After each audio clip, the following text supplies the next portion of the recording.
আপনি যদি video এডিটিংয়ে interest হয়ে থাকেন তাহলে আজকের এই ভিডিওটি আপনার জন্য। বর্তমান সময়ে সবচেয়ে জনপ্রিয় একটি স্কিল হচ্ছে ভিডিও এডিটিং, কিন্তু আমরা অনেকেই মনে করে থাকি ভিডিও এডিটিং এর জন্য প্রয়োজন দামি কম্পিউটার বা ল্যাপটপের সামনে বসে ভিডিও এডিট করা। কিন্তু আপনার এই ধারণা সম্পূর্ণ বদলে দিবে এই ভিডিওটি। আমি ধরে নিচ্ছি আপনার কাছে কিছুই নেই, কিন্তু হ্যাঁ, এই ভিডিওটি যেহেতু আপনি দেখছেন তার মানে আপনার কাছে আছে একটি স্মার্টফোন এবং নেট কানেকশন, যেটি ভিডিও এডিট করার জন্য যথেষ্ট। একটি ভিডিও এডিট করার জন্য কি কি প্রয়োজন? প্রথমে ভিডিওটি শুট করতে হবে, যেটি আপনার হাতে থাকা মোবাইলই যথেষ্ট।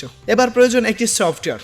বর্তমান সময়ে মোবাইল ফোনের জন্য সবচেয়ে জনপ্রিয় একটি সফটওয়্যার হচ্ছে ক্যাপকাট। হ্যাঁ, এই একটি সফটওয়্যারের মাধ্যমে আপনি আপনার প্রয়োজনীয় সকল effect, transition, animation, colour correction ও স্লো মোশন, এমনকি ভিডিওর ব্যাকগ্রাউন্ড পর্যন্ত এক ক্লিকে খুব সহজে রিমুভ করতে পারবেন। তারপর আপনার ক্রিয়েটিভিটিকে কাজে লাগিয়ে আপনার যাত্রা শুরু করুন আপনি নিজেই। তো চলুন কথা না বাড়িয়ে আমরা মোবাইলের স্ক্রিনে ক্যাপকাটের মাধ্যমে ভিডিও এডিটিংয়ের যাত্রাটা শুরু করি। ক্যাপকাট সফটওয়্যারটি ইনস্টল করার জন্য আমরা চলে যাব প্লে স্টোরিতে। প্লে স্টোরিতে গিয়ে এখানে সার্চ দিব ক্যাপকাট। তো ক্যাপকাট ক্লিক করার সাথে দেখুন আমাদের সামনে সফটওয়্যারটি চলে আসছে। এটি সম্পূর্ণ ফ্রি একটি সফটওয়্যার, আপনি সকল কিছু ফ্রিতে ইউজ করতে পারবেন। তো আমার যেহেতু ইনস্টল করা আছে আমি ওপেন করতেছি। ওপেন করার পর আমাদের সামনে ক্যাপকাটের উইন্ডোটি ওপেন হবে, আমরা জাস্ট অ্যাকসেপ্ট করে দেবো। তারপরে নিউ প্রজেক্টে ক্লিক করলে আমাদের কাঙ্ক্ষিত ভিডিওটি আমরা এইখানে ইম্পোর্ট করতে পারবো। তো আমি জাস্ট অ্যালাউ করে দিচ্ছি। আমাদের সামনে আমাদের ফোনে থাকা সকল ভিডিও এখানে শো করতেছে, এবং আমি যদি আমার ফোনের সকল ফটো দেখতে চাই তাহলে এই ফটোতে ক্লিক করলে আমাদের ফোনের সকল ফটো এখানে শো করবে। তো আমি যেহেতু একটা ভিডিও নিয়ে দেখাবো, তো আমি ভিডিওতে ক্লিক করলাম। ক্লিক করে আমি আমার কাঙ্ক্ষিত ভিডিওটি আমি সিলেক্ট করব। সিলেক্ট করার পর জাস্ট অ্যাডে ক্লিক করলে আমাদের ক্যাপকাট টাইমলাইনে ভিডিওটি ওপেন হবে। ওপেন হওয়ার পর আমরা জাস্ট এই ক্যাপকাট এটা পরিচিত হব। তো এইটা হলো আমার টাইমলাইন, আর এটা হলো ভিডিওতে যখন আমি ক্লিক করব দেখুন এই যে নিচে এই যে টাইমলাইনের যে টুলগুলো আছে এইগুলা আমাদের এক এক করে আমরা সকল টুলগুলা এক্সপ্লোর করব। যখনই দেখুন আমি ভিডিওতে ক্লিক করব, ক্লিক করা মাত্রই আমাদের এই টাইমলাইনগুলো চেঞ্জ হয়ে যাচ্ছে। যখন আবার ফাঁকা জায়গায় ক্লিক করব তখন আবার চেঞ্জ হয়ে যাচ্ছে। যেহেতু আমরা ভিডিওটা নিয়ে কাজ করব, তো আমরা ভিডিওর উপর ক্লিক করব। ক্লিক করার পর অ্যাট ফার্স্ট আমরা দেখব স্পিল্ড হলো কোনো একটা ভিডিওকে দ্বিখণ্ডিত করতে স্পিল্ড ব্যবহার করা হয়। তো আমি এই ভিডিওটাকে এইখান থেকে কেটে নিব। আমার অযাচিত অংশ যেগুলো আমার প্রয়োজন নেই, তো সেইখানে আমি আমার টাইমলাইনটা রেখে জাস্ট স্প্লিটে ক্লিক করলে দেখুন ভিডিওটি দ্বিখণ্ডিত হয়ে গেছে। এখন আপনি চাইলে আগের খণ্ডটা জাস্ট ডিলিট করে দিতে পারেন। জাস্ট একটু সোয়াইপ করলে দেখবেন ডিলেটে ক্লিক করব, তো আমাদের ওই খণ্ডটি ডিলিট হয়ে গেছে। এখন আমরা আবার ভিডিওতে ক্লিক করব। ক্লিক করার পর অনেক সময় আমাদের ভিডিওর স্পিড কমানো বা বাড়ানো লাগতে পারে, সেটা হলো স্পিডের উপর ক্লিক করব। ক্লিক করার পর নর্মালে ক্লিক করে আমাদের প্রয়োজনীয় ততটুকু আমরা স্লো করে নেব। আপনি যত কমাবেন আপনার ভিডিও তত স্লো হতে থাকবে, এবং যত বাড়াবেন তত ফাস্ট হতে থাকবে। তো আমরা একটু স্লো করে জাস্ট ওকে দিলাম। দেখুন আমাদের ভিডিওটি একদম স্লো হয়ে যাইতেছে। এখন এই ভিডিওটা আমরা শিখলাম স্পিড এবং স্পিড, তো কিভাবে ভিডিওটা স্লো করে এবং কিভাবে ভিডিওটাকে দ্বিখণ্ডিত করে কাটে। এরপরে আমরা দেখব অ্যানিমেশন। যেহেতু আমাদের সামনে এক এক করে টুল আসছে, এইভাবে যদি আমরা শিখে যাই তাহলে আমাদের জন্য খুব ইজি হবে। তো এই জন্য আমি এইভাবে দেখাচ্ছি। তো অ্যানিমেশন কি? একটা ভিডিও থেকে আরেকটা ভিডিওয় যাইতে আমাদের যে একটা ট্রানজিশন বা অ্যানিমেশন দেখা যায় সেটাই হলো অ্যানিমেশন। তো আমরা এই অ্যানিমেশনটা দেখার জন্য অবশ্যই এই ভিডিওটাকে দ্বিখণ্ডিত করে নেব। তো স্পিডে ক্লিক করলাম, দেখুন এবার একটা ভিডিও 2 খণ্ড হয়ে গেছে। এখন এই যে মাঝের জায়গাটা এইখানে জাস্ট আমরা যদি এইখানে ক্লিক করি, এই ভিডিওটাতে যদি ক্লিক করে এবং অ্যানিমেশন এই ভিডিওটাতে দেই, তাহলে দেখুন যে এই যে ভিডিওটা যখন আসবে, আমরা যদি কম্বোতে চলে যাই, অবশ্যই এর জন্য আপনাকে মোবাইলে নেট কানেকশন থাকতে হবে।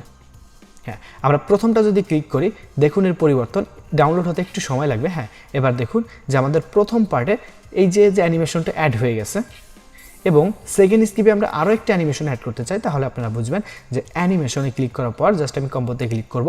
ক্লিক করার পর আমি জাস্ট এইটা অ্যাড করব। এবার দেখুন কাহিনীটা কি হয়, যখনই আমাদের ভিডিওটা ওপেন হচ্ছে একটা ট্রানজিশন নিয়ে ওপেন হচ্ছে এবং একটা শেষ হচ্ছে আরেকটা হচ্ছে। এইটা স্বাভাবিকভাবে ভালোভাবে কাজ করে ফটোর উপর। আমরা এর জন্য একটা ফটো এনে দেখি। তো এর জন্য আমরা জাস্ট নিউ প্রজেক্টে ক্লিক করব। নিউ প্রজেক্টে ক্লিক করে ফটোতে ক্লিক করব। ফটোতে ক্লিক করে আমরা জাস্ট 2টা ফটো আমরা এখানে অ্যাড করে নিব। এখন 2টা ফটো অ্যাড করার পর দেখুন যে এই 2টা ফটোর মধ্যে আমরা একটা ট্রানজিশন ইফেক্ট অ্যাড করব। তো এর জন্য আমি জাস্ট প্রথমটাকে ক্লিক করব, ক্লিক করে অ্যানিমেশনে ক্লিক করার পরে ফেড ইন ফেড আউট, এটা ইন এবং আউট আপনি সকল ট্রানজিশন ট্রাই করে দেখতে পারেন। তো আমি জাস্ট প্রথম এটাকে ক্লিক করলাম, ক্লিক করার পরে দেখুন যে আমার প্রথম ফটোটা এইভাবে ট্রানজিশন হইলো। এখন প্রথম ফটোটা কীভাবে এইভাবে ট্রানজিশন হইলো, এবার দ্বিতীয় ফটোটা যখন যাবে দ্বিতীয় ফটোতে ক্লিক করে এইখানে গিয়ে আমরা আউট করে দেই, আউট একটা অ্যানিমেশন নেব। তো এটাকে জাস্ট ক্লিক করলে দেখুন যে প্রথম অ্যানিমেশনটা এইভাবে হচ্ছে এবং দ্বিতীয় অ্যানিমেশনটা এইভাবে হচ্ছে, আস্তে করে এটা হলো আউট, আস্তে চলে যাবে। তো এরপরে আমরা যে বিষয়টি এক্সপ্লোর করব সেটা হলো স্টাইলটা ভিডিওর ক্ষেত্রে কাজে লাগে, এটা একটু অ্যাডভান্স কাজ, এটা আমরা পরবর্তী একটা টিউটোরিয়ালে দেখিয়ে দেবো, এটা আপাতত আপনার না হলেও চলবে। তো নেক্সট আমরা সেই ভিডিওটা নিয়ে আসি যে ভিডিওটা নিয়ে আমরা আগে কাজ করছিলাম। তো এখানে ক্লিক করার পর এই যে আমাদের ভিডিওটা আসছে, তো আসার পরে আমরা জাস্ট এবার ডিলেট অপশন তো দেখছি যে আমরা যেই ভিডিওটাকে সিলেক্ট করব সেটাকে জাস্ট আমরা কি করতে পারবো, ডিলিট করে দিতে পারবো। এখন বাই চান্স আপনার ভুলবশত আপনার এই লেয়ারটা ডিলিট হয়ে গেছে, এখন ফিরিয়ে আনবেন কীভাবে, এই যে এখানে রিডো এবং আন্ডো বাটন আছে, আপনি আগে এবং পরে যেতে পারবেন এই বাটনের মাধ্যমে। তারপরের বিষয়টা যদি আমি এক্সপ্লোর করি তাহলে আছে ক্যামেরা ট্র্যাকিং এবং স্টাইল, এই দুইটা আমরা পরবর্তী কোনো লিসনে দেখিয়ে নেব। এখন যদি দেখেন তাহলে অতটা বুঝতে পারবেন না।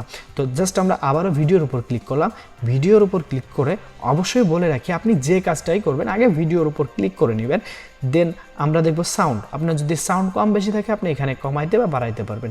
এবার আসে ক্রপ, আমরা যখন কোনো একটা ভিডিও বা ফটোশ্যুট করি তাতে আমাদের ক্রপ করা লাগতে পারে, ক্রপ অর্থ হলো কেটে নেওয়া। তো আমি যে এখানে যদি রোটেটে ক্লিক করি আমাদের ভিডিওটা ঘুরতে থাকবে, উল্টা হয়ে যাবে, এবং আমরা যদি মিররে ক্লিক করি তাহলে আমি আসি রাইট সাইডে, আমি লেফট সাইডে চলে যাব। তো দেখুন চলে গেছি।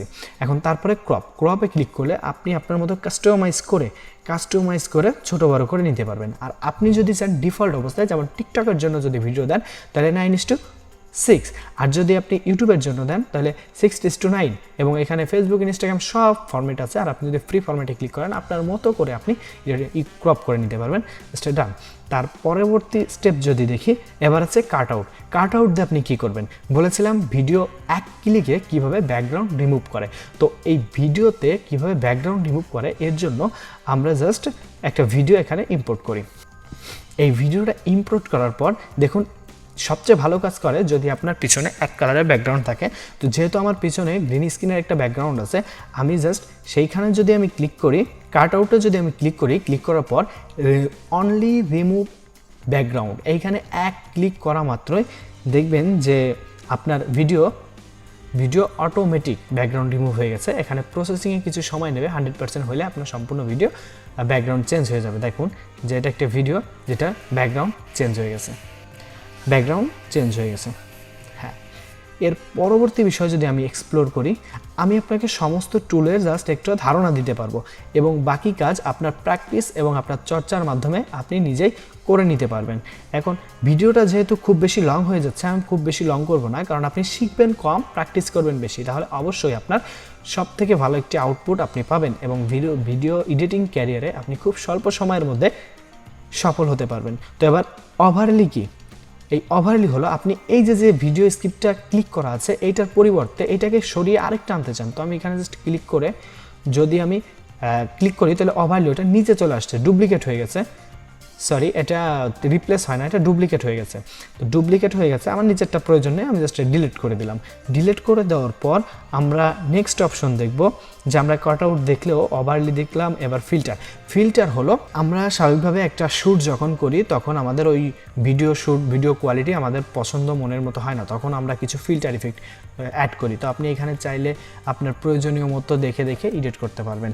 এই জন্য বলি যে আপনি শিখবেন কম, প্র্যাকটিস করবেন বেশি। ক্যাপকাট এমন একটি সফটওয়্যার, আপনি যত বেশি শিখতে থাকবেন এবং যত বেশি ট্রাই করতে থাকবেন আপনি তত এর ফ্রেন্ডলি হয়ে যাবেন, একদম সব কিছু বুঝবেন।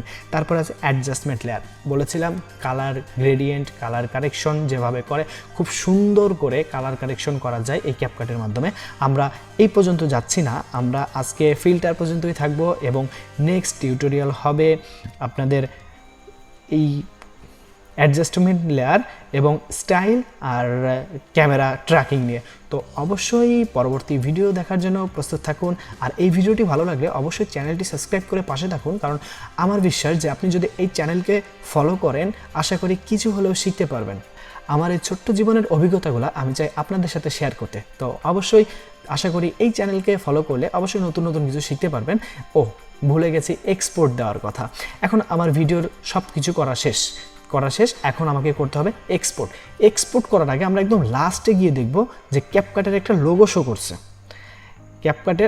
শো করছে। আপনি যদি এই টাইমলাইনকে ধরে এইভাবে সোয়াইপ করেন তাহলে বড় হবে, আর আপনার কাজের সুবিধাটা আপনি এইভাবে ছোট করে নিতে পারেন। আমি ছোট করে নিচ্ছি, নিয়ে লাস্টে চলে যাওয়ার পর আমরা দেখব যে লাস্টে ক্যাপকাটের একটা লোগো থাকতেছে। আপনি জাস্ট এখানে ক্লিক করে ডিলিট করে দিতে পারেন, অথবা জাস্ট একটু ব্যাকে এসে যদি আপনি দেখেন এই সেটিংসে ক্লিক করার পর অ্যাড ডিফল্ট এন্ডিং এইটাকে জাস্ট আপনি যদি ডিজেবল করে দিলে হবে কি, পরবর্তী আপনি যত ভিডিও ক্যাপকাটের মাধ্যমে করেন ওই লেখাটা লাস্টে আর শো করবে না। আপনি যদি নতুন কোনো প্রজেক্ট নেন তারপরও শো করবে না।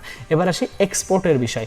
1080-তে এখানে ক্লিক করার পর আমরা দেখব যে আমরা 1080p তারপর 4K 2K ভিডিওতে এক্সপোর্ট করতে পারতেছি, এবং এখানে ফ্রেম রেট এবং এইটা যদি আপনি হাই করে দেন তাহলে আপনার ভিডিও কোয়ালিটি ভালো পাবেন, কিন্তু একটু সময় নেবে এক্সপোর্ট হইতে এবং জায়গাটা একটু বেশি খাবে।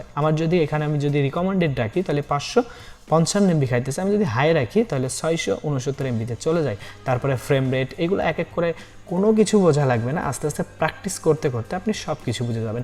সর্বোপরি আমি জাস্ট এখানে একটা ক্লিক করব আর ভিডিওটা এক্সপোর্ট হতে থাকবে। তো ভিডিওটা এক্সপোর্ট হতে থাকুক। আপনি যদি এই ভিডিও থেকে কিছুটা শিখে থাকেন তাহলে চ্যানেলটি সাবস্ক্রাইব করে পাশে থাকুন। ধন্যবাদ। Thanks for watching this video.